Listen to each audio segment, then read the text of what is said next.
5 ways to take advantage of debt like the rich. The total amount of consumer debt in the United States is almost $15 trillion, with the average family debt exceeding $5,300. 1. Most of the trade is based on debt.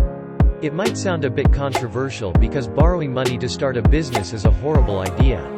But some businesses are using debt as the best option. 2. Refinancing. Because it is riddled with loopholes, real estate debt is the finest sort of debt. 3. Hedge funds. Hedge funds are made by the rich, for the rich, to make rich people richer, and they usually use unpopular strategies.